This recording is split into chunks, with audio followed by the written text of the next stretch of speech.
Hi అండి. ఈరోజు video వచ్చేసి గోధుమ పిండితో ఒక డిఫరెంట్ అండ్ టేస్టీ రెసిపీ చేసి చూపిస్తున్నాను. మార్నింగ్ రొటీన్ బ్రేక్‌ఫాస్ట్ తినాలన్నా కూడా బోర్ కొడుతూ ఉంటది కదా! అప్పుడప్పుడు కొంచెం డిఫరెంట్‌గా ఇలా టేస్టీగా చేసి పెట్టండి. చాలా బావుంటది. చూసారు కదా! పైకి బెలూన్‌లో ఎంత పొంగుతుందో, తిన్నప్పుడు కూడా అంతే సాఫ్ట్‌గా ఉంటది. ఎన్ని తిన్నా కూడా తినాలనిపిస్తదండి. ఇది మార్నింగ్ మీరు బ్రేక్‌ఫాస్ట్‌లా చేసుకోవచ్చు. ఈవినింగ్ స్నాక్‌లా కూడా తినొచ్చు. చాలా బావుంటది. ఈ రెసిపీ ఎలా చేయాలో ఒకసారి చూద్దాం రండి. ఇప్పుడు ఇలాంటి ఒక మిక్సింగ్ బౌల్ తీసుకొని ఒక కప్పు వరకు గోధుమ పిండి యాడ్ చేసుకోవాలి. ఇలా గోధుమ పిండి వేసుకున్నాక మీ టేస్ట్‌కి తగ్గ సాల్ట్ వేసుకోండి.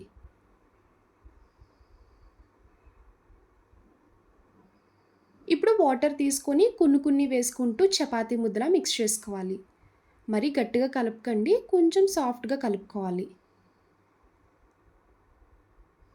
ఇలా వాటర్ కొన్ని వేసుకుంటూ కలుపుకోండి.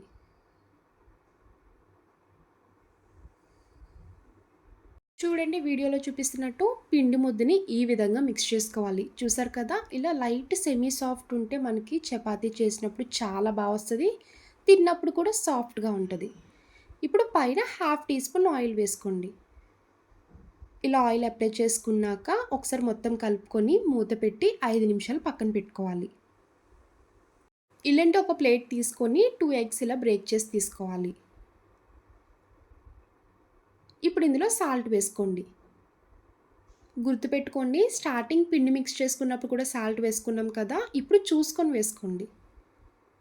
హాఫ్ టీ స్పూన్ కారం, కొంచెం కొత్తిమీర ఇలా చిన్నగా కట్ చేసుకొని తీసుకోవాలి.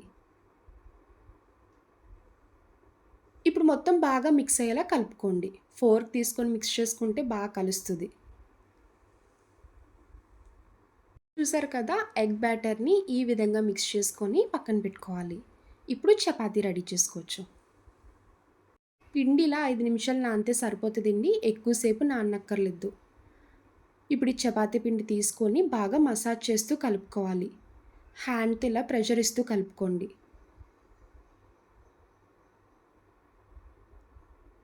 ఇలా 1 మినిట్ వరకు కలుపుకోవాలి. ఇప్పుడు కొంచెం పిండి తీసుకుంటూ రౌండ్‌గా బాల్స్‌లా చేసుకోవాలి.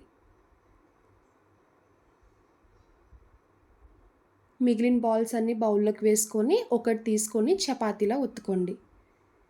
ఇలా రౌండ్‌గా చేసుకున్నాక పొడిపిండి జల్లుకుంటూ రౌండ్‌గా చపాతీలా చేసుకోవాలి. మీరు రెగ్యులర్ చపాతీ ఎలా చేసుకుంటారో ఆ విధంగా చేసుకోండి. చూడండి ఇలా చపాతీలా చేసుకున్నారు కదా! ఇప్పుడు నేను వీడియోలో చూపిస్తున్నట్టు ఎలా చేస్తున్నానో ఆ విధంగానే చేసుకోవాలి. చాక్ తీసుకొని ఇలా 2 సైడ్స్ కూడా హాఫ్ హాఫ్ కట్ చేసుకోండి. కట్ చేసుకున్నాక లైట్‌గా ఆయిల్ అప్లై చేసుకోవాలి. ఇప్పుడు పైన పొడిపిండి జల్లుకోండి. ఇలా పొడిపిండి జల్లాక స్క్వేర్ షేప్ వచ్చేలాగా మీకు వీడియోలో చూపిస్తున్నట్టు ఇలా ఫోల్డ్ చేసుకోవాలి. అప్పుడే మీకు చపాతీ బెలూన్‌లా పైకి పొంగుతది. తిన్నప్పుడు కూడా లేయర్స్‌లా సాఫ్ట్‌గా చాలా వస్తది. ఇలా స్క్వేర్ షేప్ వచ్చింది కదండీ! ఇప్పుడు మళ్ళీ చపాతీలా ఒత్తుకోవాలి. స్క్వేర్ షేప్ వచ్చేలాగా చపాతీ చేసుకోవాలి.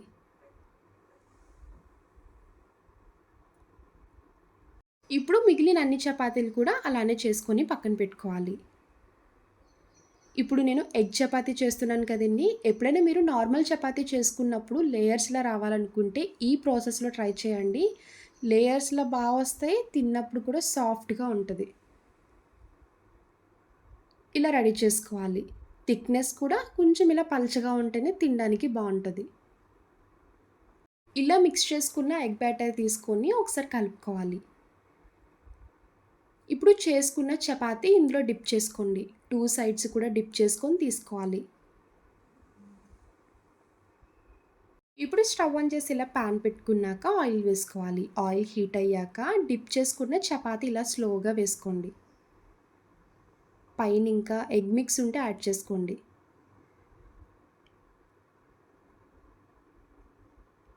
ఇప్పుడు వన్ సైడ్ కుక్ చేసుకున్నాక స్లోగా రివర్స్ చేసుకోవాలి. చూడండి ఇలా రివర్స్ చేసుకున్నాక బెలూన్‌లా పొంగుతుంది కదా! ఇలానే 2 సైడ్స్ కూడా కుక్ చేసుకొని ప్లేట్‌లోకి తీసుకోండి. చూడండి వేడి వేడి ఎగ్ చపాతీ రెడీ అయిపోయింది. చూసారు కదా! లేయర్స్‌లా వచ్చి సాఫ్ట్‌గా చాలా వచ్చాయి. ఈ చపాతీలోకి కర్రీతో పని లేకుండా ఇలానే ఉత్తిగా డైరెక్ట్‌గా తినేయొచ్చండి. టేస్ట్ అయితే చాలా చాలా బావుంటది. తినే కొద్దీ తినాలనిపిస్తాయి. చూసారు కదా ఎగ్ చపాతీ. నా వీడియో మీకు నచ్చితే లైక్ చేసి, షేర్ చేయండి. ఫస్ట్ టైమ్ చూసేవాళ్ళు ఎవరైనా అయితే ప్లీజ్ అండి ఛానల్ సబ్స్క్రైబ్ చేయండి. బాయ్ అండి.